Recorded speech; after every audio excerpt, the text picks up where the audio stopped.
conflict, compromise, and power. And that matters more than ever now. So Dr. Watson.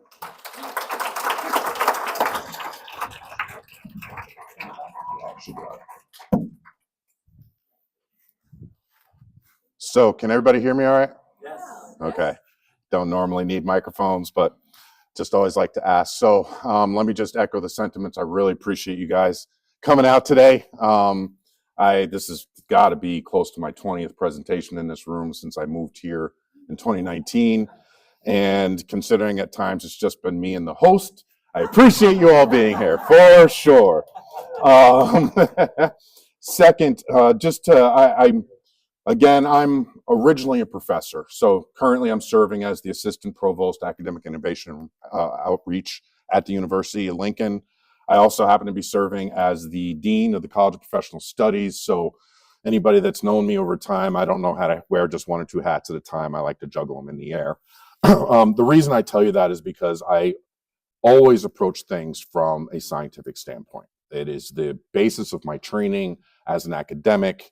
I say that because there is a lot that I would love to comment on in a more emotional or visceral way. But I'll be honest, just regardless of what side of the aisle you're on, I'm hesitant to engage those dynamics in today's political environment precisely because I don't sense emotion moving the needle. In fact, I often find that it's the emotional reactions that are somehow kind of overriding and consuming the more rational attempts that are being made to understand what's going on. And so, to be clear, I have very honest and personal opinions about our current president, for instance. But I try very hard not to let those taint my presentations precisely because the moment I do, the very people I need to hear me the most shut off. And so again, I tell people I think I'm a great professor or a great political speaker for no other reason that I have the ability to tick off both sides relatively quickly and easily. I take that as a compliment. When talking about identity, this is a topic that's extremely personal to me. Being half black and half white and growing up, born in 1970, I'm now coming to the point at the age of 55 where I can honestly begin to look back and see some really significant substantive changes in our society and culture during my lifetime. And not just from a textbooky type perspective, but knowing I lived it. So trying to explain to my students at Lincoln, for instance, that 3 years before I was born, it was illegal in 2/3 of the American states to have a biracial marriage. And that's, oh, well, at least you were born. No. 3 years, that culture that supported that sort of perspective doesn't go away. Those things linger. And so trying to get the current generation to understand some of the perspectives about race, gender, identity, sexuality, political leanings. I'll be perfectly frank with you. There's a part of me that looks at the American political landscape today, and I don't recognize things that I spent decades studying, starting with the Republican Party, to be perfectly frank. Just what I grew up with, I might not have liked everything Reagan did, but at least I understood why he was doing it, and might not have agreed with his goals, but at least I understood where he was trying to go. I kind of lost that compass today. So again, when I'm talking about identity in America, I tend to do it from a much more theoretical perspective, conceptually, because one of the things that I think sometimes, again, undermines our conversation in this point is the tendency of not just Americans, but human beings in general, to rely on stereotypes as their markers for identity.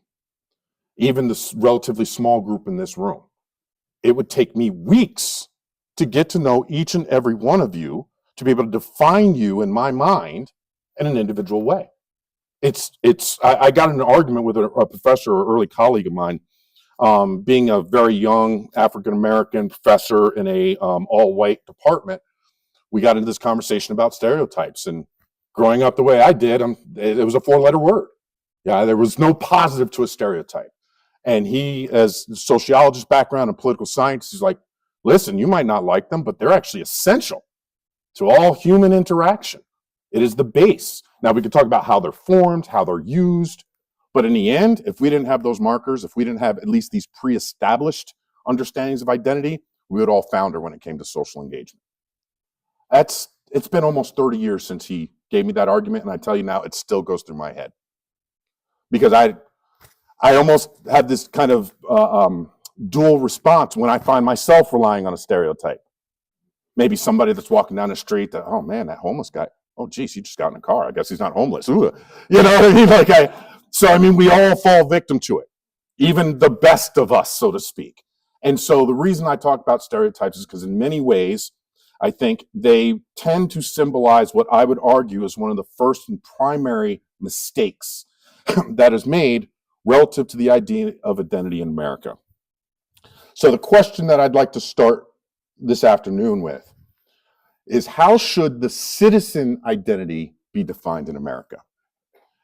Now, the reason why I think the identity of citizen is so important is because, for all intents and purposes, the identity of citizen acts as an umbrella over all of the other identities that potentially exist within American culture and society. Whether we're talking about cultural or political or economic, all of those identities in one form or another fall under this concept of citizen. One of the arguments or one of the assumptions that you need to know that I make: identities are socially constructed. And I'll stop there for a moment. There is no such thing as an objective truth when it comes to identity. Every identity is the result of human interaction over time and a compromise over, okay, that's what we're going to call it. Quite literally, there was no concept of man and woman before two human beings with different genders started looking at each other and going, huh? You ain't me and I'm not you. What are we going to call each other? I mean that in the most literal sense. One of the analogies I use is, so we all look at that, immediately identified as a table. What if I went over, put a pillow and a blanket on it and went to sleep and then called it a bed? Could you really argue against me?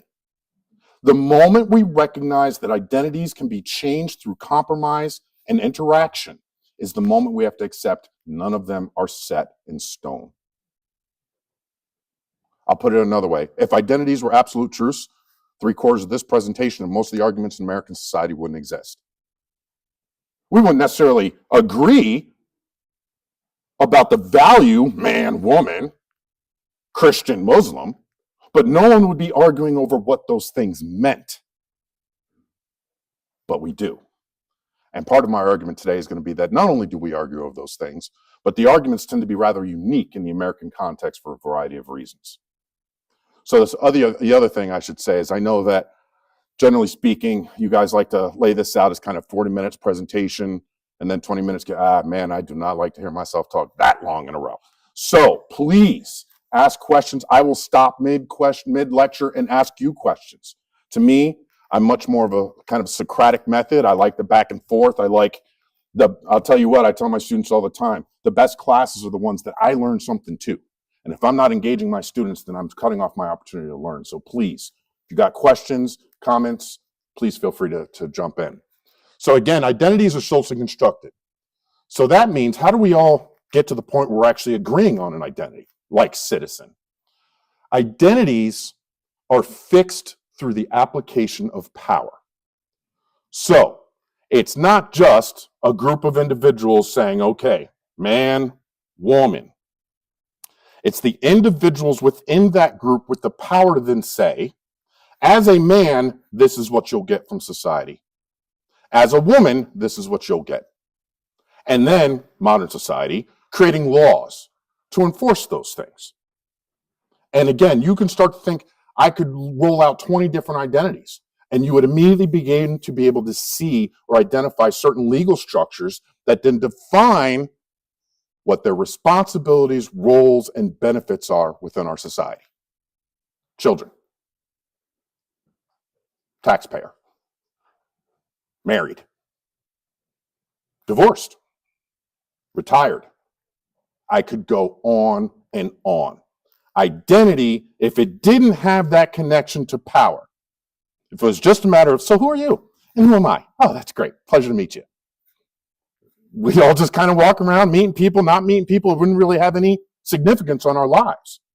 But I guarantee you, you are going to react differently if person one that you meet is a teacher And person two that you meet is a police officer. Because you already know there are differential identities, characteristics, and thus sources of power associated with that identity. Let me stop there for a second. Questions? Anything like, oh my God, do I have to sit the whole 50 minutes? No. Okay. Assumption number two, identity politics is the process through which a society determines who gets what, when, and how.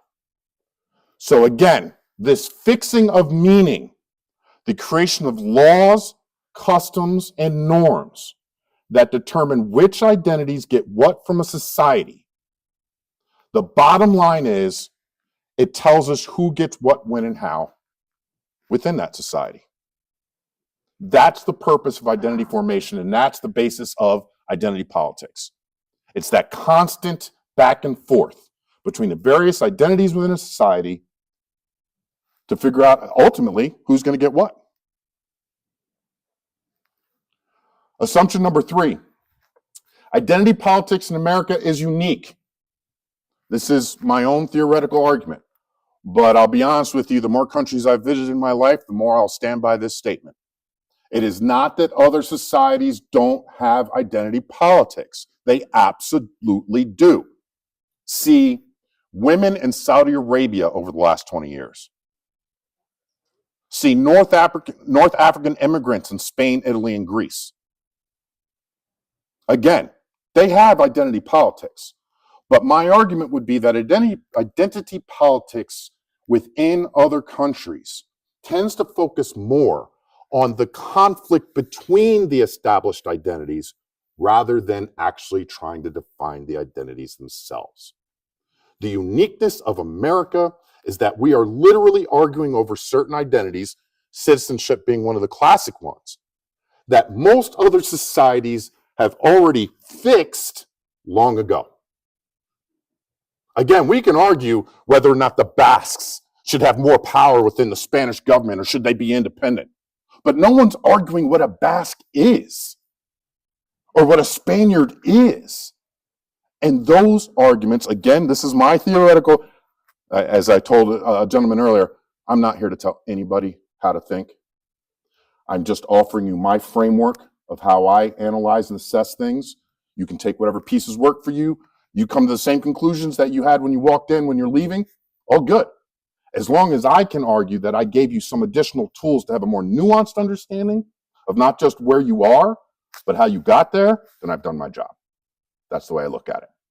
So, again, from an American standpoint, my argument fundamentally is identity politics is different in this society precisely because we are still arguing over things that other societies have actually fixed long ago. Go ahead. So I noticed that you said that identities are fixed through the application of power. It doesn't specifically say political power. Oh, no. So would we consider social power or force of use to matter as much? For example, like non-binary folks.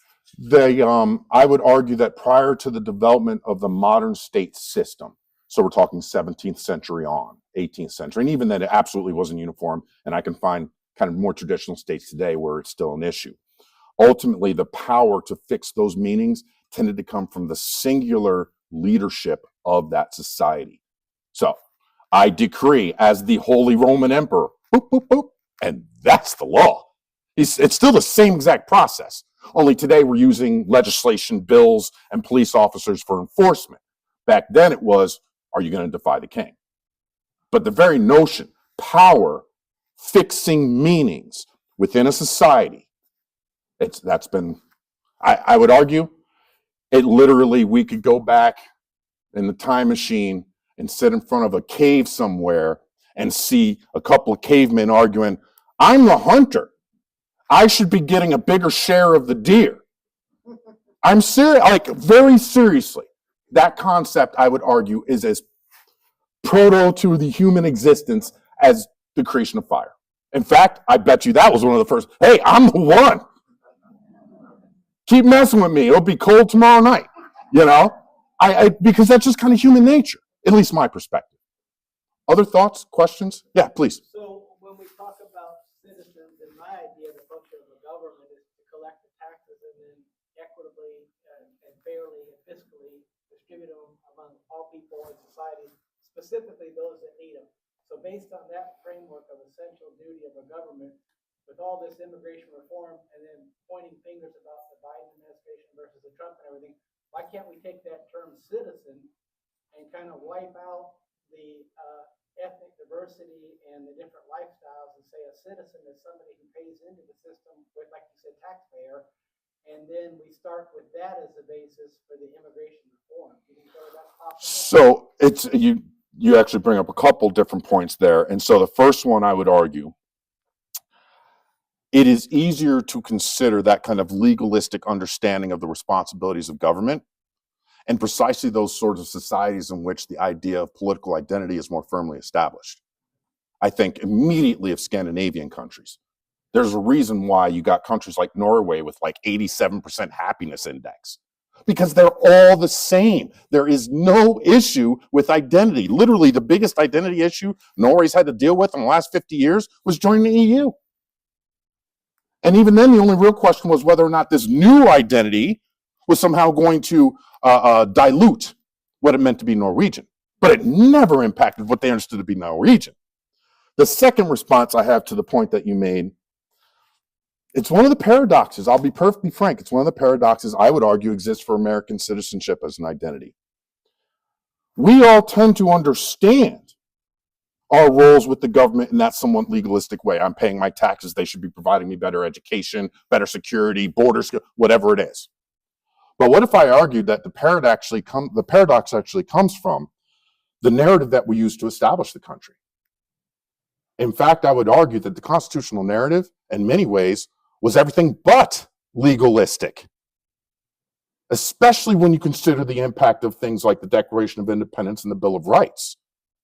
There was, again, this is one of those funny things, because it almost elicits simultaneously a pride and then a willingness to throw up your hands and get into a fight.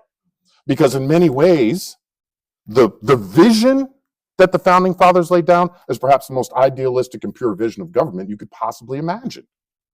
But again, it was based more on these understandings of what citizens would be able to do within that legalistic framework, not necessarily the boundaries of the framework itself. I know that's a long-winded professor type answer to your question, but so again, the bottom line here, the definition of a citizen is most contentious in America due to the way it was initially defined. So how was it initially defined?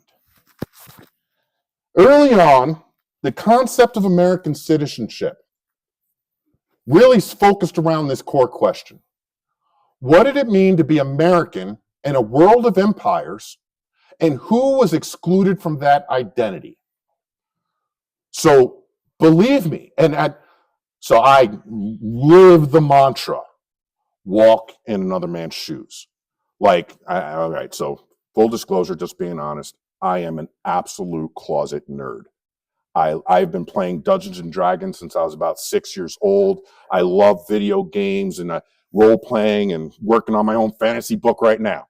I love what if it was like? I love that kind of open mind and so I literally have thought about making this slide.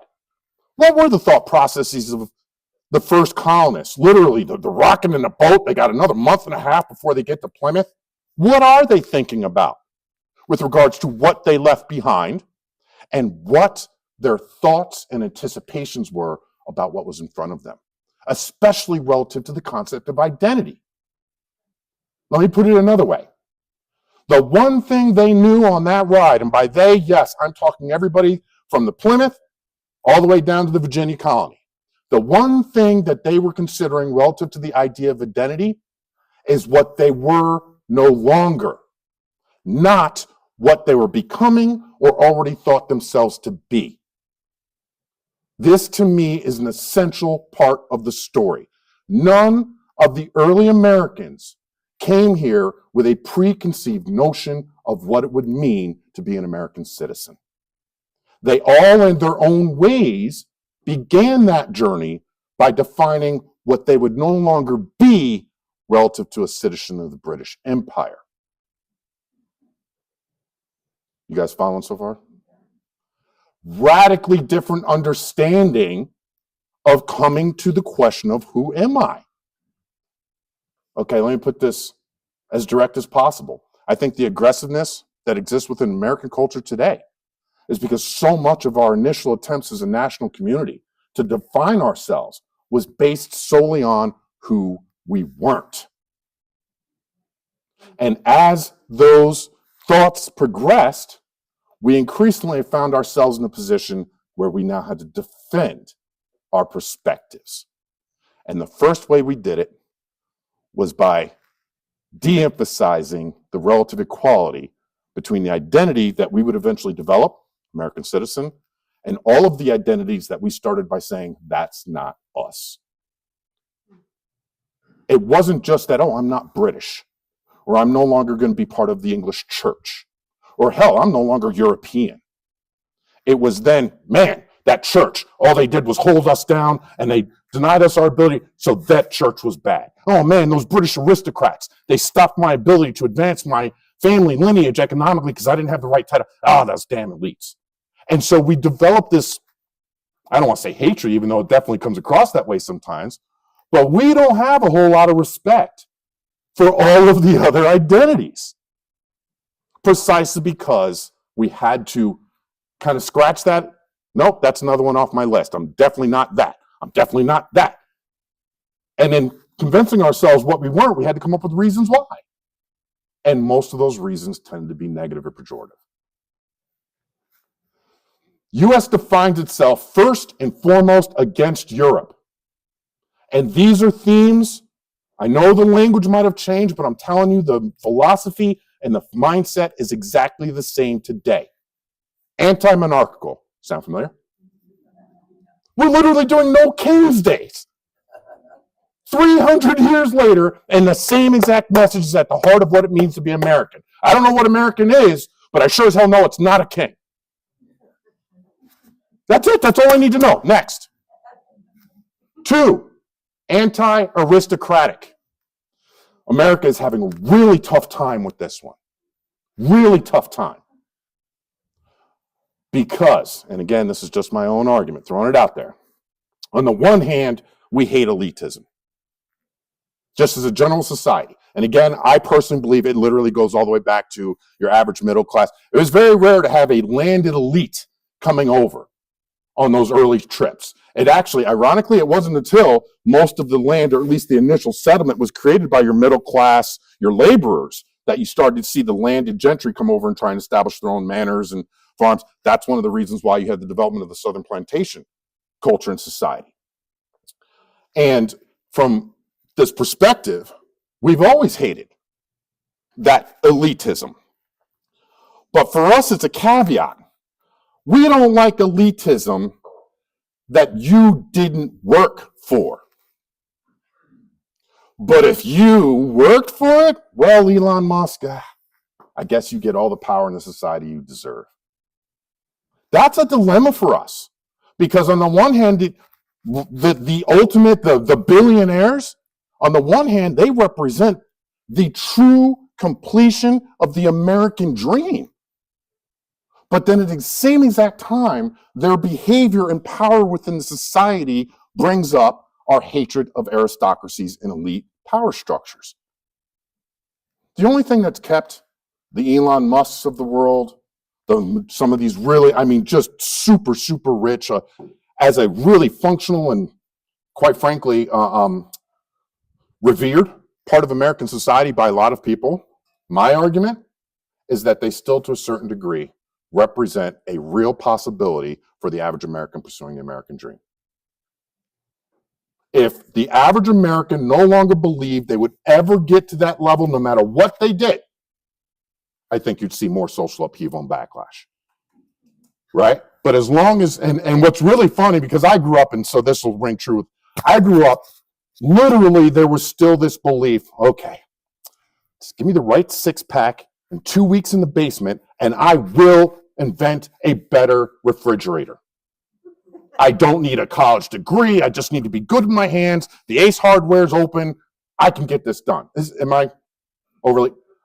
I'm sorry, but when I grew up, there was this idea that if you were just innovative enough and you worked hard enough, you could literally discover or create something that would then move you up that path. Okay. Huh? It did work to an extent. You're looking at Apple being formed in the garage, but Elon Musk didn't make himself. He inherited money before he made anything of himself, and people forget that. Well, you see, you guys, you're nitpicking now. Next, you're going to tell me that Trump started his career with $3 million loan from his father. Come on. Yeah, his father, yes. But that does beg the question: is the American dream obtainable for the average versus someone who has a little bit of a leg up? So it's fun. I didn't intend it, but it's funny that we're down this road. So I moved. No, I because I actually have directly engaged the question you just asked over the last 6 months, and it was kind of a shock to me. So I moved here in 2019, got a job as associate professor at Lincoln University, started teaching in the political science department. 21, got the first position as the interim dean of enrollment management, and off and running. I'm going to be honest with you. The last 5 to 7 years, I'm like, okay, I'm definitely on the American dream now. I am doing everything I'm supposed to. I'm working super hard. My salary's increased. My titles have increased. Man, I'm ready. Okay. So this past fall, me and the wife, son's getting ready to graduate from Rockbridge High up in Columbia. So we're thinking, okay, now's the time. Maybe I can now move down to Jeff City, be closer to the job. And I've actually made some decent inroads in the community, and I wouldn't mind being politically active, but I got to be in the community to do it. So now's the time. I looked for a house for exactly 6 weeks, and it hit me. I think I passed. I think I was the last generation in which the concept of that, okay, work hard, get this, do this, you'll reach this critical mass of salary, and then yes, the white picket fence, the 2.5, kids, the dog, it's all going to be right there for your taking. And I've done what I was supposed to do. There's no hope. No hope. And I say that seriously. I mean, I guess I could literally leverage myself to the hilt to have a little bread box. But to me, that's not the American dream. I'm supposed to be able to afford something that I find comfortable. And no. And it's not like, oh, I just missed it. The housing market, I'm talking to real estate agents, like, look, you literally are going to need to call me every Monday morning because the houses that come up are usually sold by Thursday or Friday. They don't even hit the listing. And oh yeah, be ready to offer 20% above market price because that's the only way they're going to look at your offer. Oh yeah, and we haven't even talked about down payment yet. And the average person can buy a house in their 40s now. And so you're looking at 55. And I mean, I listen. If you had told me I was going to be where I am now, financially, professionally, now, I would have been like, man, I'm going to be living high on the hog. I might even have an extra half kid. Who knows? And it just. And so it's funny you asked that question because I got to be honest with you. I've been rearranging my entire calculus after that experience. I'm probably not moving down to Jeff City anymore. Just because I am comfortable in the place I am. And so all of a sudden, what my American dream was is fundamentally altering. What I thought was going to be my twilight years, where I'd be, ironically, now I'm like, oh man, I guess I'll just take that mortgage payment and travel. So I'm already shifting into a whole nother gear. But the idea of that traditional American dream, that's gone for me. Please. You mentioned like work hard. I think it's been tweaked a little bit because I've been hearing like, I can't make it with this job. We'll get a second job. It's like the bar keeps raising how hard you have. And that's been happening for a while. Because I kind of started to experience that when I was in grad school. I mean, when I was in grad school, I was taking a full grad load, working full time, had 2 kids under the age of 5. And adjuncting. And it seemed like, okay, just do what you got to do. Like, it wasn't like I was, complaining and moaning my way through the day. It was just what I knew I had to do. But here's the difference. I still believed I'd get the payoff on the end. You know what I mean? There was a purpose for it. Looking back, I'm proud that I worked my way through it and did what I was supposed to do. But I'd be lying to you if I said you start me back at that square one again, that I'm going to do everything exactly the same, knowing what I know now. Probably not. And the other dynamic I would add real quick, my own opinion is that the part of the devolution, if you will, of the American dream has also been related to the pathways. So as you mentioned, as I talked about, I think work was absolutely work hard. That's the most direct path. The second one, which in my opinion has been attacked by levels of anti-intellectual in this country that I still don't fully understand, but the idea that we no longer consider education to be a path has really thrown me for a loop. And that both, to a certain degree, have been replaced by a belief that actually the two easiest and quickest ways to get to that dream, lawsuit or lottery. Maybe I'm being cynical here, but the number of people that don't work as hard as I think they maybe should, but they seem to have this perception in their head that, well, next week, my landlord's been doing this, I'm just going to sue him. Okay, if that's the path. And again, to me, it's part of this understanding of how has American citizenship changed. Because again, it's not just the identity. It is what we believe we will get from society as a result of that identity. Yeah. I'd argue that currently the most popular method people expect to get them to a place like that would be social celebrity. That's generational. Yeah, I say that, now that said, there are some individuals I've seen on there calling themselves influencers, and I'm just like, are you sure? Like, you look like you're sitting in the DMV right now. What are we doing? But even then, it's just, forgive me, it's a growing belief that achievement of whatever dream might be left, or however you're defining it, now has to begin with what is the lowest amount of effort I have to put in to start this journey. That's what throws me off. So the third, and this is going to make you guys really laugh, the U.S. defines itself against Republican virtue. Now, again, for those of you that might have studied history, or especially European history, Republicanism in Europe is a decidedly different concept. Okay? It is not a party concept like it is in America. It is a governing concept.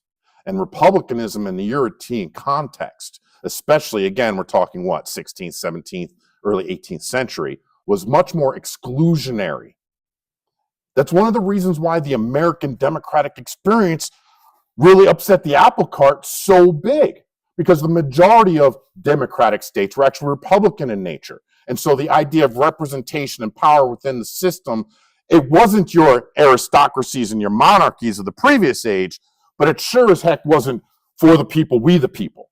There's a much more narrow understanding of how government interacted with elite structures, especially economic structures, to then create the rules and dynamics for the rest of society. Early belief in American exceptionalism, a new kind of nation with a moral mission. Is anybody in here familiar with the concept of American exceptionalism? A little bit? I know, for those, I'm trying not to bore those that were kind enough to come to my learning and retirement class. Some of this might be repeat, but at the same time, it offers different perspectives. So American exceptionalism, it is not just the belief that we're better. It is not even the belief that we're the best. It is the belief that we are wholly unique. There is no one else like us. And that uniqueness is born from, for many Americans, a truly religious source. God himself has ordained that we are who we are. And here's the great, the interesting part of that. How do I know? Because we are who we are. If I was wrong, How did we win World War II? How did we, how did we beat the Russians to space? And I could go on and on and on. American history, for many, clearly justifies our cultural belief that there is no one else like us. Go ahead. So with recent events in Iran and with our government, do you think that that's gonna change if it continues? Because it's the first time in my life that I've gone, whoa, we are not maybe the first time, but really hit where we're not special. Listen, and again, I've studied this stuff for most of my life, to be perfectly honest. And as I told my wife, listen, if you can get your average Canadian to turn and look into the camera and use a 4-letter word explaining Americans, you know you've gone into the next dimension. That's just not how they do it. I'm not saying they've always liked us, but Canadians, that's just not how they approach. The British, for people not paying attention, little things that make a big signal. The British, French, and Italians recently told the United States Air Force that they could not fly military missions in their airspace on their way to hit Iran. That is a first in the history of NATO. I was watching the space shuttle, the landing and everything yesterday, and I was so proud. And I was watching it, and it felt so American. And then it was over, and I turned the channel, and there was the news, and I was like, yeah, it was like it.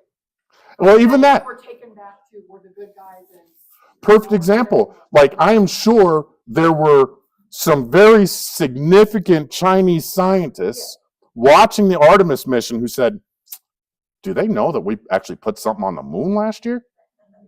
Like, they flew around it. We stopped. Yeah. But hey, so that's part of that uniqueness, right? And to answer your question more directly, no, I don't think it's going to change too much, because here's the irony of our narrative. We might shove it down people's throats, but we're not always wrong. There are unique aspects to America that do not exist. We're the only country in the world that has the capability of satisfying all of our natural resources domestically. The only one. Relative to your comment in particular, the moment we start to get significant pushback, we'll go neo-isolationists in a heartbeat. We've done it before, we'll do it again. And we can. Why? We are what England always wished it could be, untouchable by our enemies.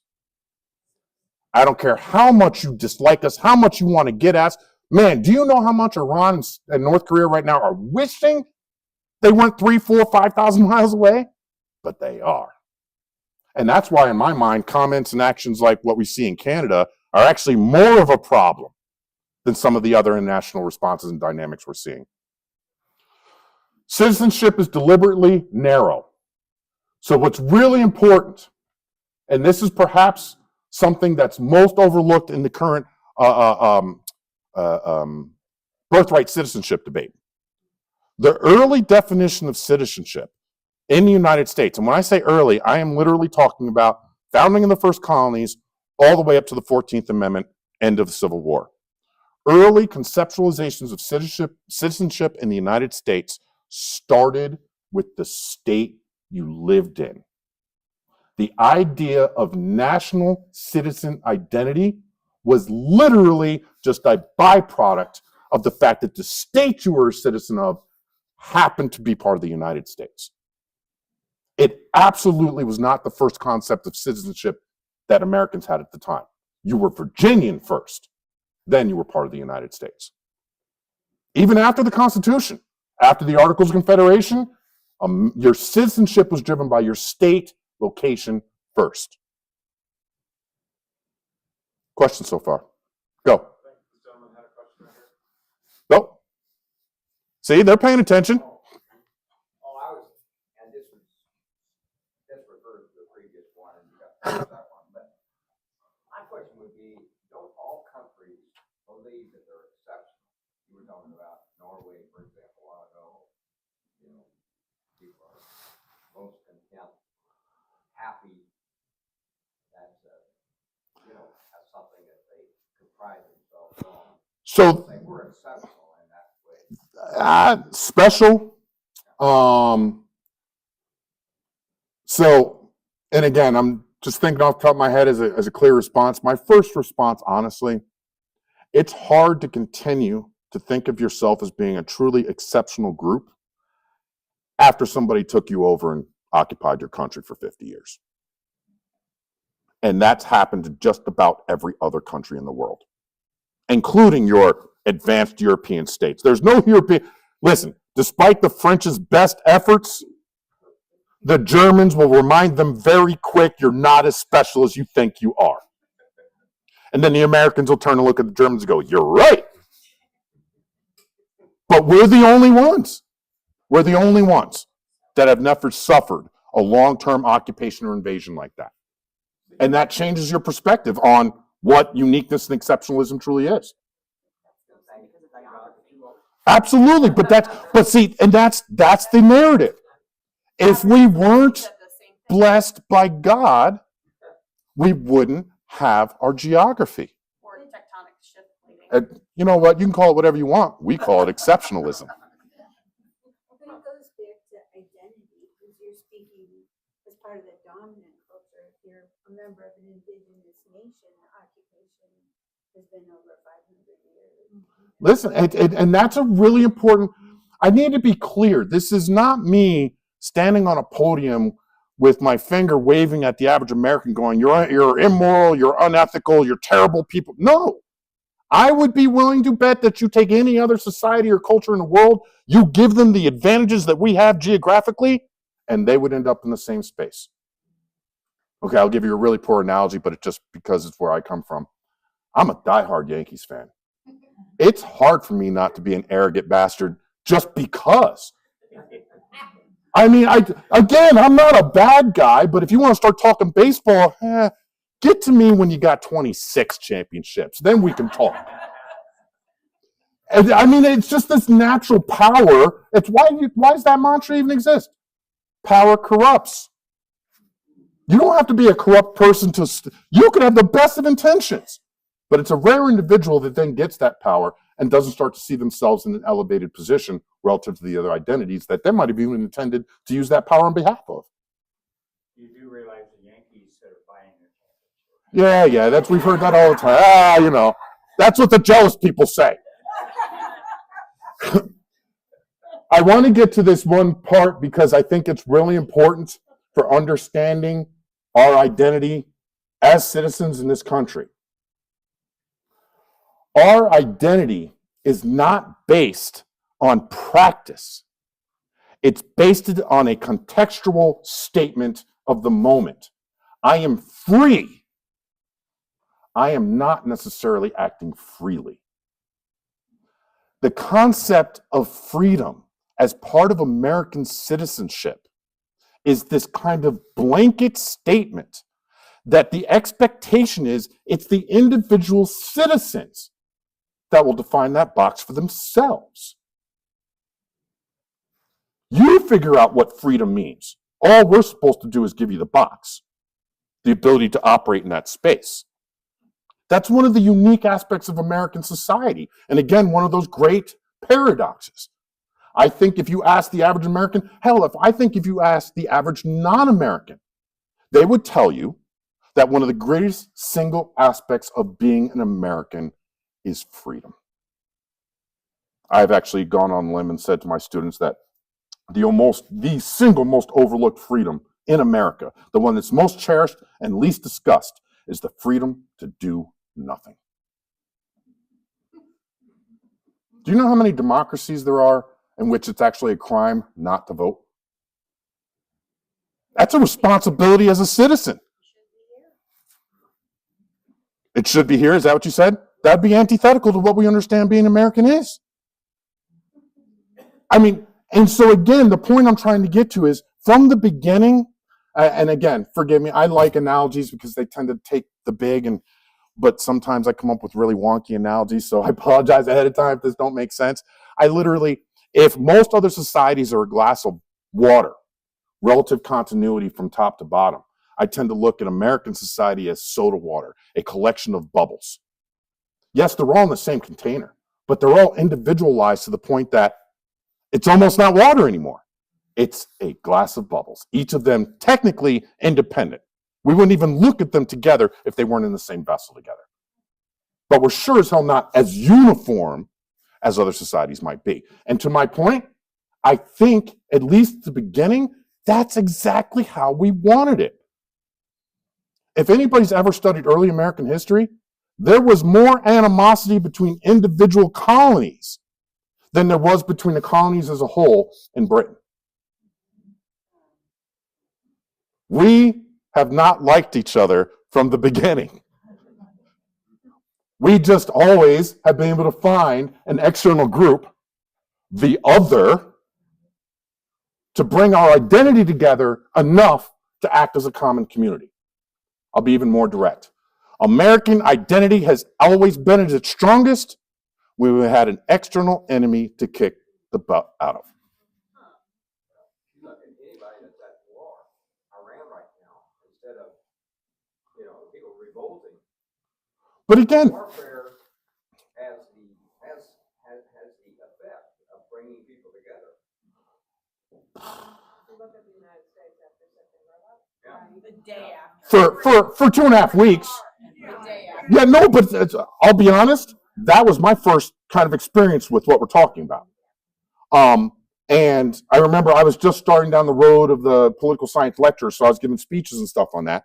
And I was reminded very clearly about the same dynamic existing 46 to 49 in the United States before the growth of the anti-communist movement. Then you get into civil rights, and then obviously Vietnam War just really detonates the whole thing, right? But man, those 5 years or so after the end of World War II, same dynamic. That's, I guess, the argument I'm making. And you brought up Iran. Again, I think Iran has a much clearer understanding, regardless of whether or not you believe they're extremists, if they're just, whatever you believe about the Iranian government. I think they have actually a clearer understanding of what they believe to be their allies and adversaries than we do.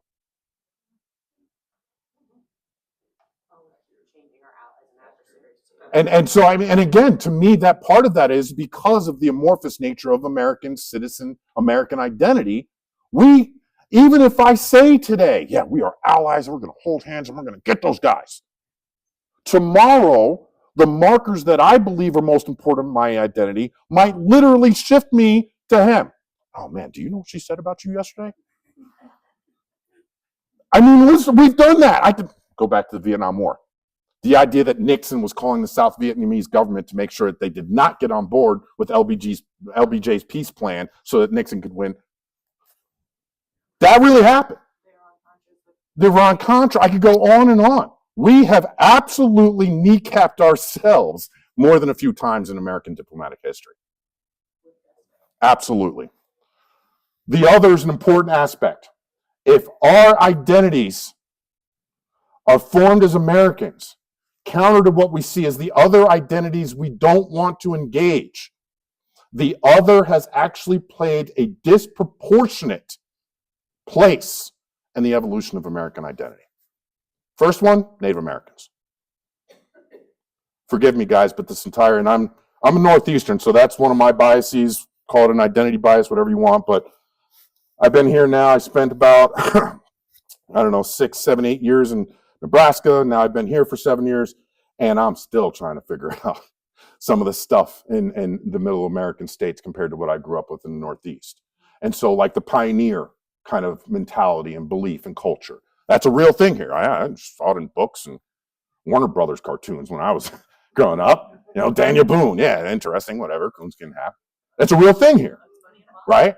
The very notion of the pioneer culture as part of the American identity is absolutely built on what we saw as the necessary putting of the Native American in their place.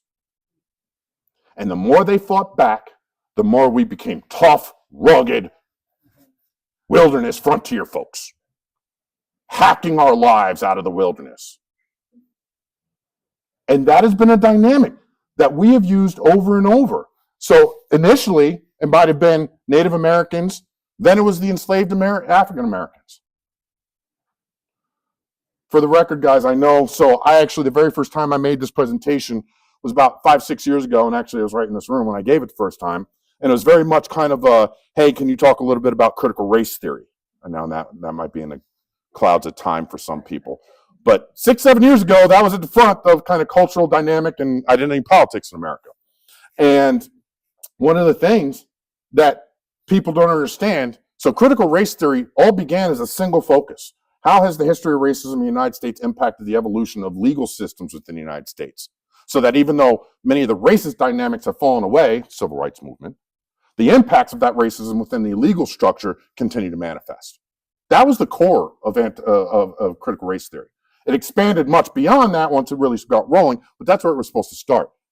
And much of it comes back literally to before we're even talking about the development of the Constitution.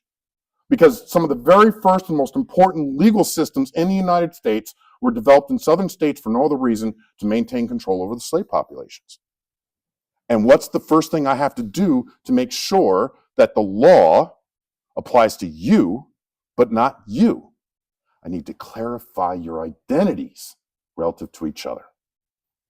What we understand to be African American today, Southern, Confederate, those are cultural identities that were developed over generation, hundreds of years. Again, that putting yourself in the other person's shoes. If I'm a slave owner, there are no real laws yet. We haven't even written a constitution. But I've got to teach my son how to control the damn slaves. So there is a moment where my son's sitting on the wood fence watching me as I punish the slaves or control them or get them to work the field. In other words, racism, the identities associated with it, they're culturally developed and exchanged. And forgive me, in the same way that things like gender identities and roles are developed and exchanged. It's all a process. The laws just formalize the results of the competition. Externally, European empires are portrayed as corrupt, decadent, and tyrannical. We didn't know exactly what the American government was going to look like, as long as we knew it didn't look like that. So my key takeaway, from the start, American identity is built through moral contrast, not the creation of identity characteristics. It's not about who we are. It's about clarifying who we aren't. We define who we are by who we are not, both domestically and internationally. I'll pause there for a second. Thoughts? Questions?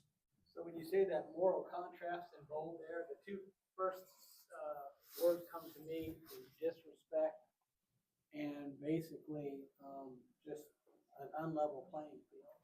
Because you're like saying there's winners and losers. And that's why we hear Donald Trump, he's like, win, win, win, win at all costs. And then you have people, even Jeff City, win, win, win, if it's sports or if it's a golf game or if it's they go to the biggest church with the win with the highest number of people in the congregation. This win, mentality is like sets them up for a win identity. And which means the compromise is off the table, and anyone that doesn't compromise with the winners or on board with the winner train is automatically a loser. Like you're automatically a loser, you are the other, you're the enemy. You've been reading Yankees broadcasts again, haven't you? I come over to the dark side, man. It's all right, bro. We got room. I agree with you. I agree with you.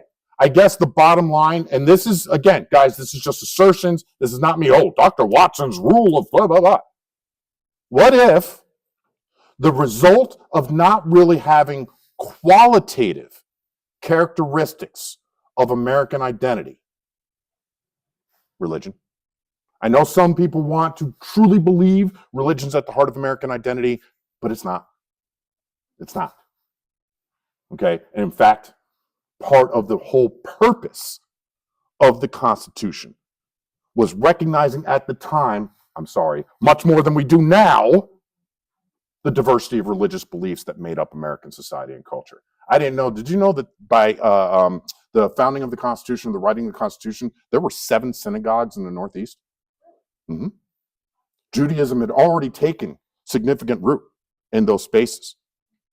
I mean, you look at a religious distribution map of the early colonies, you'll be shocked at just how different the different religious, because again, I'd get there and, okay, I kind of like your version of Protestant, but I also want to do this and this. So we're going to move a little deeper into the state. Then you get the Mormons. Hey, man, we don't think any of y'all doing it right. We're going to go halfway across the country. And again, to my original point, the one thing none of those groups ever had to do, even for a moment, was compromise their identity, be part of the American citizenry. But it was only because there was no definition. It was an open box you could plug into in whatever way you wanted, and as long as you followed the basic rules, taxes, you were good. So, at the founding and until the 14th Amendment, citizenship was predominantly determined by varying state laws. Specifically, the concept of national citizenship was a byproduct of your state citizenship.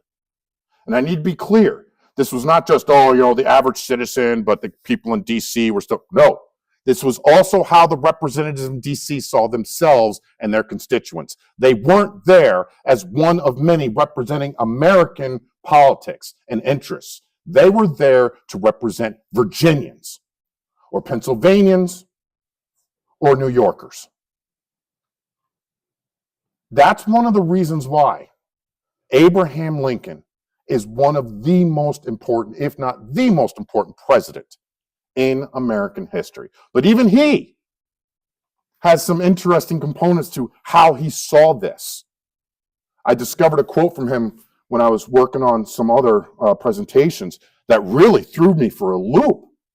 It was about 1864, and it was starting to become obvious that the end of the Civil War was going to conclude with a Union victory. And so increasingly, Lincoln's primary focus was on Reconstruction. What was the post-Civil War America going to look like? Especially from this concept of the newly freed slave. And so a reporter asked him directly, so, do you think that the newly freed slave will ever be able to, live in peace and freedom with the white American? And he said, honestly, no, I do not. For whatever reason, the white American has a peculiar distaste for the African. It would be best if they all went back to Africa. I don't know if you guys understand that, but that was Lincoln's primary Reconstruction platform, was to get as many Africans as possible to go back and found Liberia, because he just didn't believe that the racial mixture would ultimately work after the Civil War. It was one of the primary issues between him and Frederick Douglass. He didn't necessarily disagree with Douglass's perspectives on post-Civil War race. He just didn't think in any way that Douglass's idea of a interracial America was ever going to manifest. Thank you. I'm sorry. Again. Oh, I'm past too. Yes, please. And this goes way back to your idea that we are geographically insulated, because from what I'm hearing, the idea is going to be not to physically attack us from abroad, but to internally attack us in cybersecurity methods. And for that matter, it would not be that difficult for a bunch of enemy cells to have drones that went and. So ironically, one of the things, and we brought it up now a couple times, is that Americans generally don't trust each other, right? One of the practical outcomes of that is that we actually have dozens of different electrical and communication grids across the country. In other words, most of our systems are isolated in one form or another. They might be able to get to one power plant, but they're not going to be able to affect the grid. They might be able to get to one city's transportation, but they're not going to be able to affect the entire grid. We've actually created artificial walls. It's one of the reasons why, quite frankly, that we haven't been hit with as massive a cyber attack as has taken place in some European countries, because they do have more integrated systems. And even more directly, I don't know if anybody's aware, the single biggest barrier to improving cybersecurity within the United States is the unwillingness of private companies to actually tell you when they've been attacked. Because Americans are actually more concerned with economic viability than we are security. That's the truth of it. Yeah, I might want to know if my information was compromised and everything, but at the same time, for God's sake, don't put that out there and get the stock tanked. No. Fix it inside, figure it out. Yeah, and for the record, I was one of those people that was impacted by 9/11 that literally fundamentally altered my entire academic career. Originally, I was international relations with a focus on theory, would take students every year to spend 2 weeks down at the United Nations. And so that was my passion. Post 9/11, all of a sudden I'm doing international security and terrorism studies. So I was one of those people that was impacted. But the short answer, we're actually less vulnerable to cybersecurity attacks precisely because of our size, as well as the degree to which Americans tend not to share with other Americans unless we absolutely have to. I'm sorry, am I being cynical again? I'll shut up. All right, real quick, I know I'm sorry. I tend to go over, but at the same time, I'll take it as a very positive that none of you have gotten up and run for the doors yet. So I'll finish it up real quick here. The point of this is to show that there's been an evolution of this concept of birthright citizenship. And first and foremost, the original birthright concept was on the state level and not the national level. It was not until the 14th Amendment in 1868 that the concept, a true concept of national citizenship was created. Now, you have to understand the context.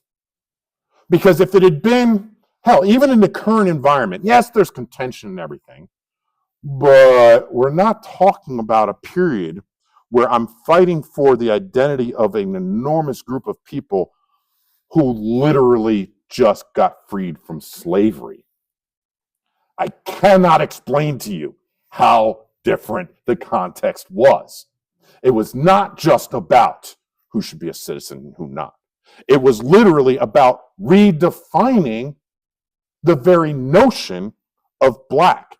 I tell my students literally, before the 1868 14th Amendment, you were black and you might have a flavor of free on the front. The next day, the concept of the African American identity was born. And why is it so important? Because the moment in the United States you see that little hyphen and then the word America, it is a legal recognition of your identity. Everything changed.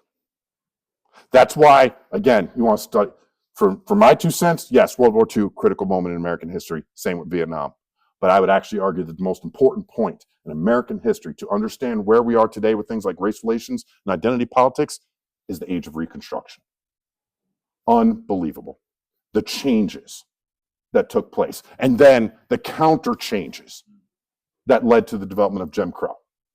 That 10, 15, 20, and that's just from the race and identity politics. Look at the evolution of government. People's complaints about big government today, it's all born from the Civil War and Reconstruction. Fascinating period of time. So one thing real quick, a lot of people like to talk about, so the Dred Scott decision, again, was important not just because obviously it excluded blacks from being citizens, but to do that, again, similar to the other discussion, you had to start to define what a citizen was. And so there's a reason, interestingly enough, why you start to see overlaps between the black plight and fight for civil rights and the growing call for similar rights by poor, unlanded whites. That's why one of the dynamics in the South throughout the post-Civil War period up to and through the Civil Rights era was fighting to make sure that your minority populations and your poor populations didn't start to realize how much they actually had in common. The single hardest thing to do was to make sure that no matter how poor a Southern white was at the time, they still saw themselves as better than the average black. That was the only way they were going to maintain the power structures. This Wong Kim ARC versus United States, that's the agreement that specifically set, yes, even if you're foreign, if your kid's born on this soil, they're an American citizen. I don't think it's a coincidence that it was actually a case brought by a Chinese American. Because now to this day, that's the primary argument that Trump is using against birthright citizenship. This is a degree to which he believes Chinese in particular are coming here and taking advantage of the law. So, conclusions. Yes, I do have some. Okay. America will always experience higher levels of conflict driven by identity politics because we will never develop a single definition of American citizen. Let me be clear. I'm not saying we haven't developed that. I started with that argument. I'm actually saying here that we will never, ever have a common identity, national identity, that's anything close like British or French, Lebanese, Jamaican. Please push back this is just me arguing, throwing theoretical conclusions out. Conclusion 2. Diversity has expanded the players on the field, but the real conflict will be over the expansion of equity as the foundation of social relations. It is one thing to say, okay, I'm going to recognize transgender. Okay. And a whole nother thing to then respond to the transgender requirements. Fine. As part of equity, you now need to work to create legal systems to make up for the impacts of discrimination that my population have faced throughout time. It is the argument driving reparations for African Americans since the end of the Civil War. It is one thing, just because you now have a box in the damn census that I can check, doesn't mean you've actually addressed the inequality. Let me be clear. It is not the simple demand that you recognize my identity that's driving everybody crazy. If all illegal immigrants wanted was to be recognized, I actually don't think it'd be a very big argument. It's the degree to which that recognition leads to healthcare, jobs, other benefits from the society that cause people to go, oh, you can call yourself whatever you want, but it doesn't mean you're getting that out of the machine. Go ahead. Is there a particular reason you use the word equity rather than equal? Yes. I have it in my own mind, but I'd like to hear. Equal. Equity is a process. Equal is a statement of situation. Equity requires that you recognize what might need to be given to me in order to then create equality. That's the fundamental difference.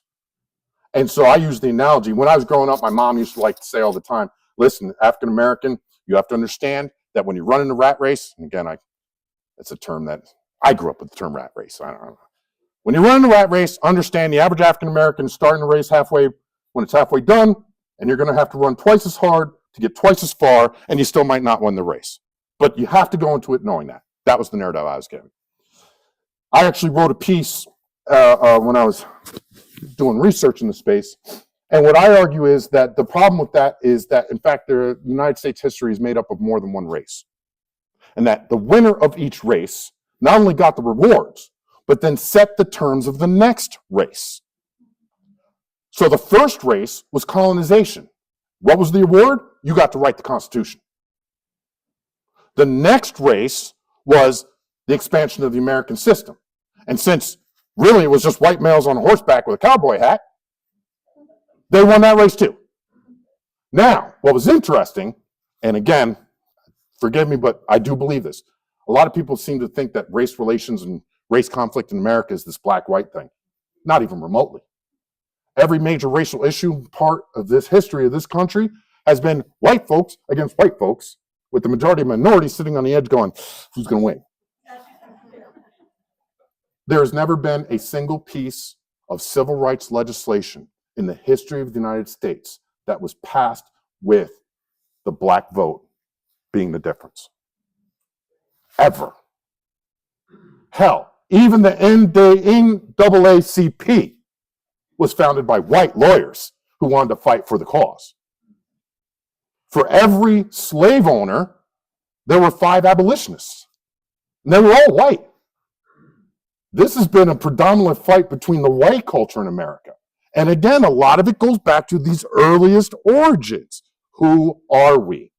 And so we all just kind of sat in different rooms going, we're all American. And then you peeked into the room next door and realized those Americans happen to be owning slaves. But they're calling themselves Americans just like you. What do? Well, I'll just live my life. I'll stay up here in Massachusetts. And over time, you can't ignore it anymore. Good. Well, the present administration believes it's overdone the expansion of equity, and actually, people are being discriminated against now. So you hunt for instances where equity has been unfair to white people.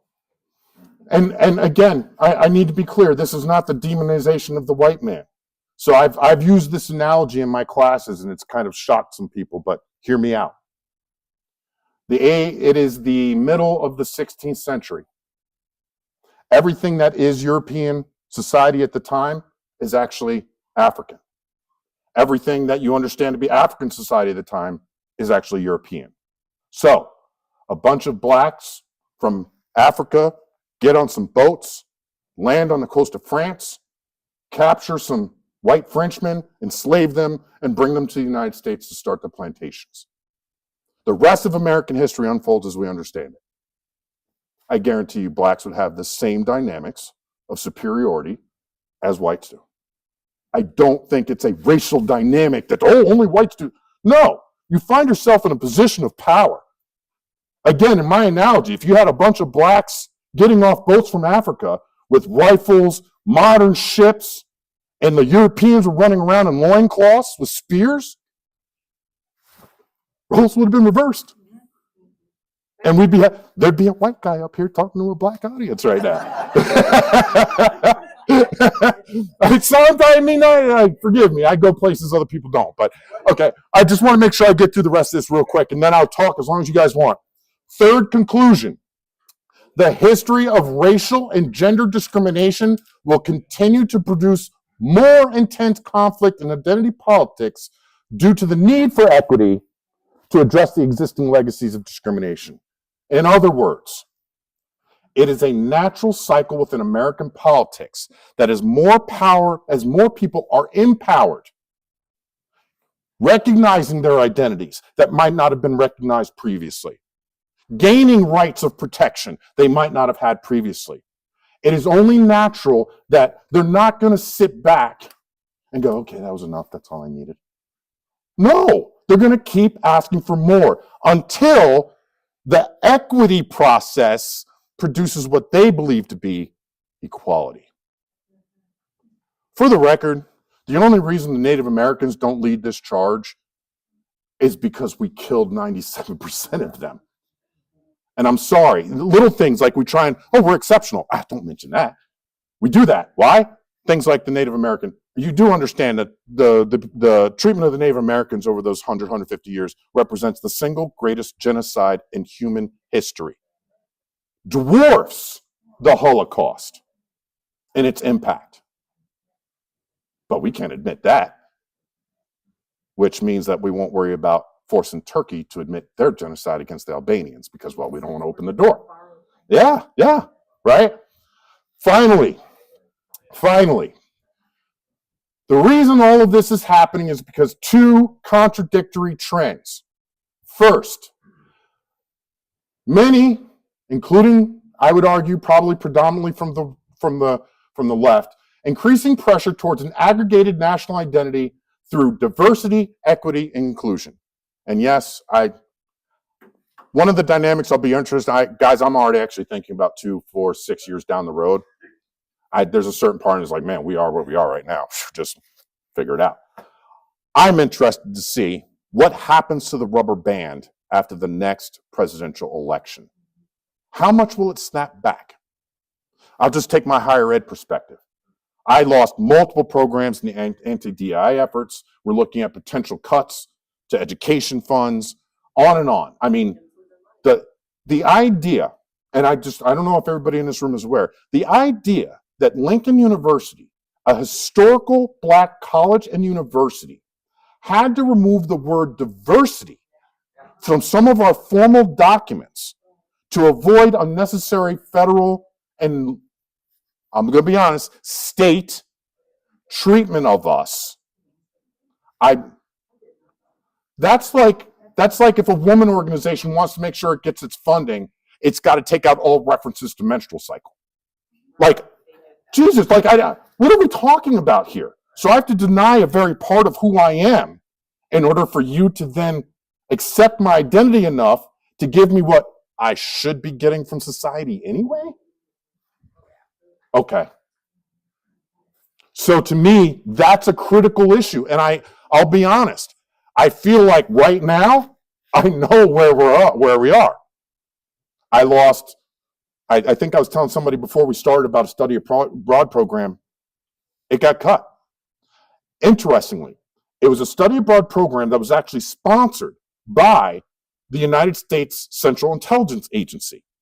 After 9/11, the very first thing that was concluded by the 9/11 committee, I don't know if anybody remembers that, the first thing they concluded was the primary reason why we were struck is because our intelligence communities did not have dynamic enough thought processes and analytics. We did not have enough diversity within those areas. We had individuals that had never been out of the southern United States analyzing things that they were intercepting from Middle Eastern groups.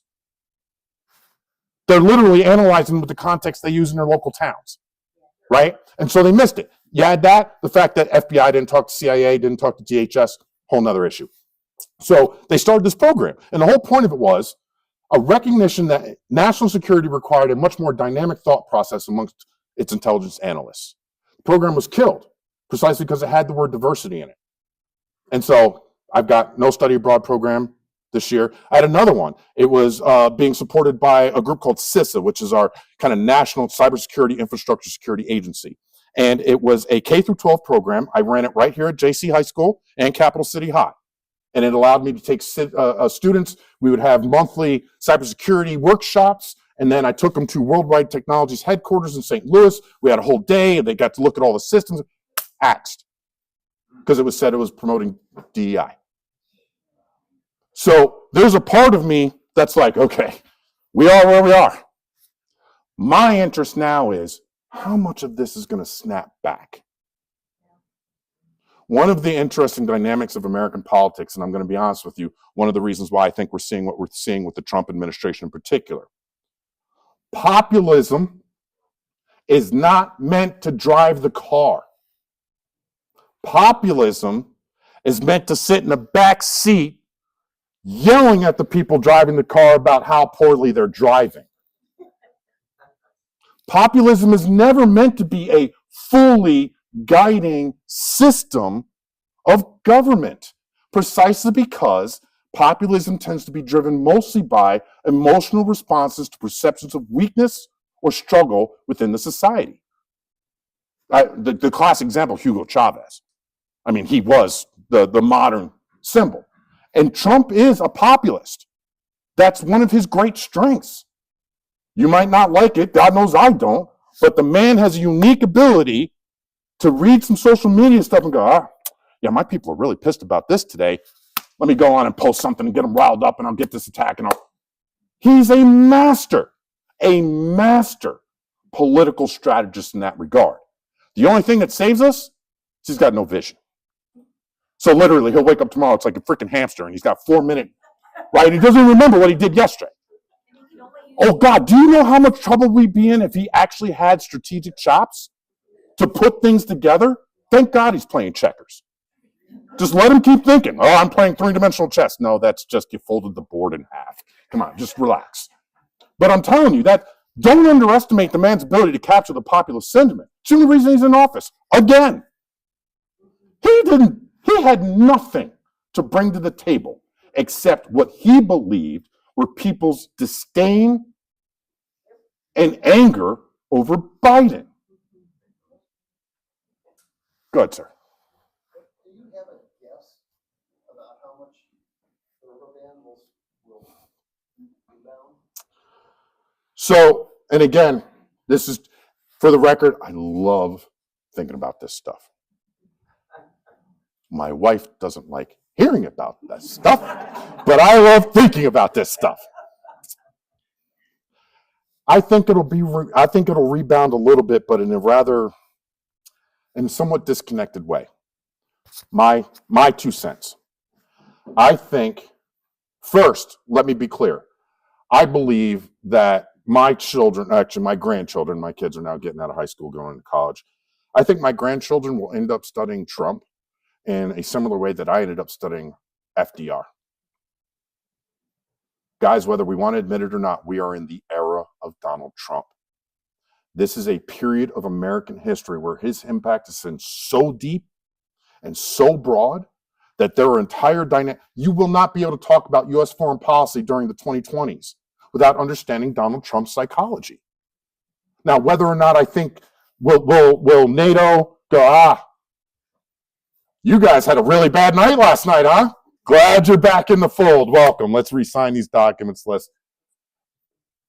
After the first one, I think they're like, okay, we know every once in a while Americans go off the rails. Just let them run around the backyard half naked yelling at the moon, and they'll come back and they'll do everything right.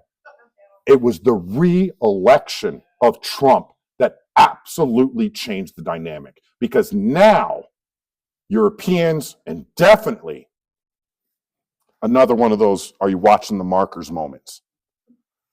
I read a report that basically said that China has actually decreased its overflights of Taiwan by 75% over the last 3 months. They know what the American war in Iran looks like. And they are smart enough to understand that all they have to, again, identity, all they have to do is not be that guy, and they'll gain collateral on the international scene. The very idea that China is being floated as a mediator between Iran and the United States, man, I'm down the rabbit hole. Like, we're in a whole different place. So do I think it's going to snap back? I do think there will be some comeback, but it ain't going to look like it did 5 years ago. To me, the one, and I'll throw this out there, the one big trend that I've already seen, and again, New Yorker, moved to Nebraska after I graduated with the PhD, and now I'm here. I think what we're going to see is an increasing era of regionalism in the United States. You are going to see, whether we're talking about immigration, basic rights, quality of education, taxes, I mean, just about every major component of American society, I think you're going to see an increasing critical difference between various regions and how they engage those issues. So to answer your question, I think, for instance, I think places like the Northeast or the West and the Northwest, it'll come back with a vengeance. They will go out of their way to reinstitute certain programs, DEI-based. It might not be called DEI, but you'll see a scramble. I'm hoping, for instance, that you'll see a massive reversal of the reduction of NSF funding for research, things like that.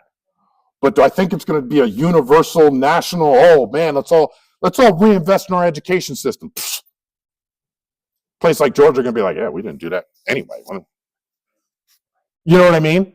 And so I think there'll be some snapback, but I don't think it's going to be uniform. And I think it's going to really emphasize a regionalism within the United States. The final thing to think about, guys, increasing exposure of people at the extremes of identity politics as they are compelled to more aggressively resist threats to their understanding of fixed identities and associated power dynamics. As we have an increasing call from certain groups, and I would argue that it exists on both the right and the left, even though it has fundamentally different philosophies. But both the right and the left have parts of their group that are calling for, why can't we all just be American? I believe one of you talked about it earlier. Why do we have to have these distinctions? Why can't we just see this uniform identity and understanding of who we are as a people? And I think various ways that exists on both the right and the left. So there is, again, just my argument, There is this tension on part of the American populace to create a more uniform understanding of who we are, a shared identity that really says American. The paradox is, the moment you have aggregation in the center, the extremes become more pronounced. And I hate to say it, folks, but I see this dynamic in Jeff City very clearly. I'm going to tell you, I've told people, like, I'm like, when I try and explain to people, like some of my friends back in New York and things, what it's like to live here. That didn't come out exactly the way. No, because you have to. Okay, listen. I know y'all have some, and go back where I started. I know y'all Southerners have some stereotypes about New Yorkers. We all, yeah, okay. What I didn't realize is that we have stereotypes of y'all as well. And so it's just like this back and forth and exchange. So yeah, I do get, wow, Missouri, huh? Like, oh. Well, truthfully, a lot. Like New Yorkers, I saw a great line the other day. New Yorkers are really helpful because we can't stand that you're in the way. So we are glad to help you figure out that map so you'll get out of the way. You know, that's kind of the New Yorker mentality. But it's just, so I've been to the Ozarks one time. Oh, that's not even Southeast. No. Oh no, well when I first moved here, I had, welcome, but yeah, don't go to the Ozarks by yourself. Like what? Like what? Like that's what my New Yorker friends would say about Missouri. Don't go to Missouri by yourself. You know, like so now I'm hearing it. But then I went down, and you want to talk about the irony? I'm literally going to do a presentation on Ferguson. It was 10 years after. I went to Ferguson, walked around the community, interviewed people because I wanted to see what the 10 years after was like. And then I was asked to do this by Judge Cotton, who's one of the main guys on it. So then I drove down to the Ozarks to give my presentation. I'm going to be honest with you guys. I'm thinking like, all right, do I have my PowerPoint together? Am I ready? And then I drive by the biggest Confederate flag I've ever seen in my life. And it's like trying to get, I'm going to be perfectly frank with you guys. They might as well had a sign that said, go home inward. I have the same visceral reaction to the Confederate flag that I believe a Jew must have to seeing a swastika. You know, and trying to explain that to the average person, I have never gone back to the Ozarks since. Drove past some really cool golf courses that I would have liked to try, and I still can't convince myself to go back down because I don't know who I'm going to be talking to. And so that's me, yeah. Hey, we need to I'm sorry, we're kicking. Guys. This is great. This is a lot very close to Ah, okay. So, like I said to you before, Ben, and I hope I have proven it in spades, I love to talk. I love to talk about this stuff. I find it fascinating, so please invite me back.